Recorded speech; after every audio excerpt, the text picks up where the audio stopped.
नमस्कार. आज होणारा जनता दरबार आणि त्या जनता दरबारामध्ये आलेले प्रश्न याच्यावरती तरी नक्कीच कारवाई केली जाईल. थोडंसं यामध्ये काय तथ्य आहे का आणि अधिकाऱ्यांच्या जर काही याच्यामध्ये चुका असतील तर नक्कीच त्याच्यावरती कारवाईसुद्धा होईल. आजच्या जनता दरबारात साधारण काय समस्या आहेत, नागरिकांच्या मागण्या वाढत आहेत, अधिकारी सुस्त आहेत अशा एकंदरीत नागरिकांचा कौल आहे, बोलण्याच्या भावना आहेत, काय सांगा? थोडंसं महापालिकेचं कामकाज काय असतं याचं थोडंसं जनतेला ज्ञान थोडंसं कमी असल्यामुळे थोडेसे हे गैरसमज होत आहेत. अधिकारी लोकंसुद्धा चांगल्या पद्धतीने त्याच्यावरती काम करत आहेत आणि जनतेची नाराजी लवकरात लवकर दूर व्हावी यासाठीच आपण जनता दरबार तसंच माझं शहर माझी जबाबदारी असे उपाययोजना आपण करत आहोत आणि या सगळ्याला लवकरच रिझल्ट मिळेल अशी मी ग्वाही या अनुषंगाने देऊ इच्छिते. पाठीमागं जो जनता दरबार भरवलेला होता त्याच्यात किती तक्रारी आल्या होत्या, किती निरसन झालं? तक्रारी रिपीट होत आहेत असा अनुभव आहे. 127 पहिल्यांदा आल्या होत्या, त्यातल्या 86 आपण निर्गत केल्या होत्या. त्याच्यानंतरचा फ्लो थोडासा कमी आला आणि त्याच्यात आपल्याला यश येत गेलं, ज्याच्यामध्ये 71 तक्रारी होत्या. त्याच्यामध्ये 31 तक्रारींचं आपण निर्गतीकरण केलं होतं.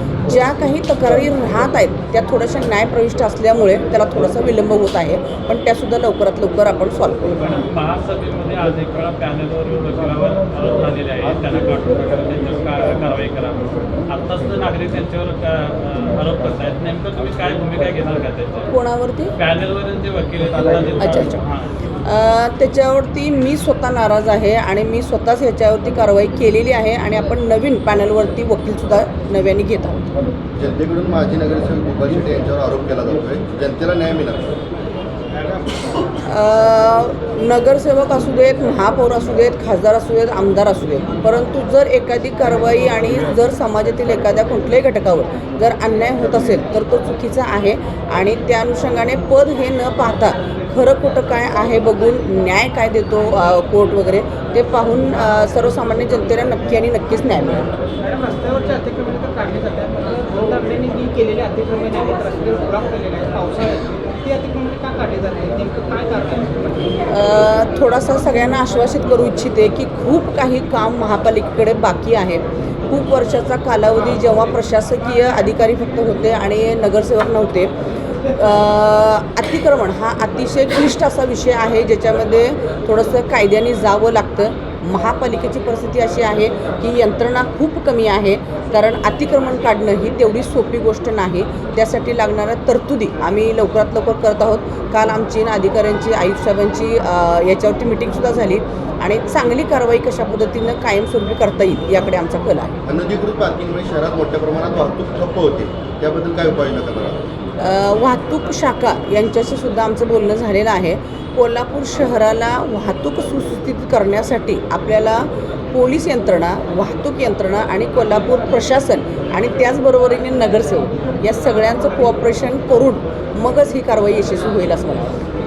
जनता दरबारमध्ये वारंवार ड्रेनेज असेल, एस्टेट व्यवस्थित मुख्य जे प्रश्न आहेत ते वारंवार रिपीट केले जातात, नेमकं त्याकडे कसं लक्ष देतात?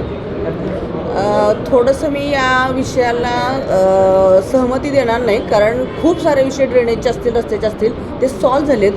असे काही विषय असतात की जे त्या माणसाच्या वैयक्तिक प्लॉटमध्ये असतो किंवा एखाद्या अशा पद्धतीचे काही वैयक्तिक प्रॉपर्टी असतात, त्यातले विषय मात्र राहत आहेत. पण महापालिका अंतर्गत असणाऱ्या जागेवरील प्रश्न जे आहेत त्याचं निर्गतीकरण होत आहे.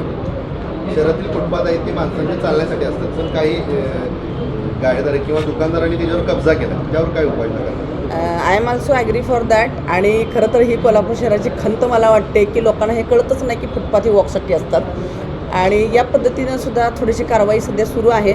लवकरच कोल्हापूर शहर, खरं तर मी आता या स्थितीवर आलेली आहे की सगळे कोल्हापूर शहरातील फुटपाथच काढून टाकावेत आणि थोडासा प्रॉपर प्लॅन करून रस्तासुद्धा होऊन जाईल आणि मग जे टपऱ्या वगैरे फुटपाथवरती आहेत तोही प्रश्न ॲटोमॅटिक सुटून जाईल असं मला वाटतं.